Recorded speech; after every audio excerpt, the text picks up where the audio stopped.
آپ اپنی motor bike کا انجن کرواتے ہیں تو آپ کا انجن ساتھ نہیں دے رہا، تو اس ویڈیو کو مکمل دیکھیں اور جو بھی بھائی اس ویڈیو کو دیکھ رہا ہے وہ مس نہ کرے۔ آپ کا بہت کام کا سوال ہے اور پیسے بھی بچ سکتے ہیں آپ کے۔ السلام علیکم ورحمۃ اللہ وبرکاتہ۔ رفیق آٹو میکینک یوٹیوب چینل میں خوش آمدید دوستو جیسا کہ آپ دیکھ رہے ہیں کہ ہم نے اس کے اندر آگ کیوں لگائی۔ آگ لگانے کی وجہ یہ ہے کہ اس کے پلے جو ہیں لوز تھے، وہ اس کو ٹائٹ کرنے کے لیے اچھا فارمولہ ہوتا ہے۔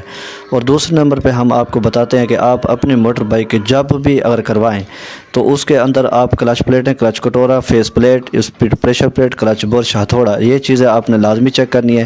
اگر چلنے والی ہے تو ٹھیک ہے، اگر نہیں چلنے والی تو اس کو دوبارہ آپ نیو ڈالیں۔ اگر نیو ڈالنے کی ضرورت نہیں ہے تو اس کو آپ اچھی طرح سے صاف کر لیں تاکہ وہ نقصان نہ دے، کیونکہ اس کی ایسی وجہ ہوتی ہے۔ آپ دیکھیں فیس جو ہے نا، اس کا فیس برابر نہیں ہے، یہاں پر یہ چٹے کیوں ہیں، یہ خراج ہے۔ جب کوئی مکینک اس ویڈیو کو دیکھ رہا ہے تو وہ جواب لازمی دے بھی اس طرح سے کیوں ہے، کیونکہ پتہ چل سکتا ہے کہ فیس خراجے کے برابر نہیں لگایا۔ کیوں؟ اگر خراجہ برابر لگاتا تو اس کی پلیٹ پر یہ دھبے نہیں آتے۔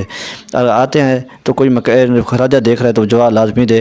اور اس میں آپ دیکھیں کہ آپ نے جب بھی کلچ پلیٹ، پریشر پلیٹیں ڈالنی ہے تو نیو ہی ڈالنے، پرانی چلی ہوئی پلیٹیں بالکل نہیں ڈالنی، کیونکہ آپ کو بعد میں نقصان ہو سکتا ہے اور بعد میں آپ کہیں گے یار مکینک نے اچھا مشورہ نہیں دیا، کیونکہ اس میں آپ کے پیسے بچانے کے آج مہنگائی کا دوران ہے۔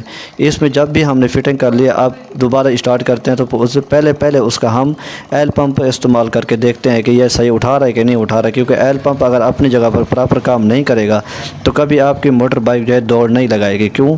کیونکہ وہ ہیٹ اپ کے ساتھ جب ہیٹ ہو جاتی ہے فل تو آپ کو پرابلم دے سکتی ہے، کیونکہ وہ سیلیں نہیں کر سکتی ہے، پسٹن جام ہو سکتا ہے، بعد میں آپ یہی کہیں گے یار مکینک نے اچھا کام کر کے نہیں دیا۔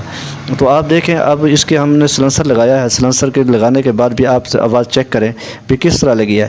اگر ویڈیو ہماری اچھی لگی ہے تو لائک اور فالو ضرور شیئر کریں تاکہ ہماری بھی حوصلہ افزائی ہو۔ شکریہ اور جزاک اللہ، دعاؤں میں یاد رکھیں۔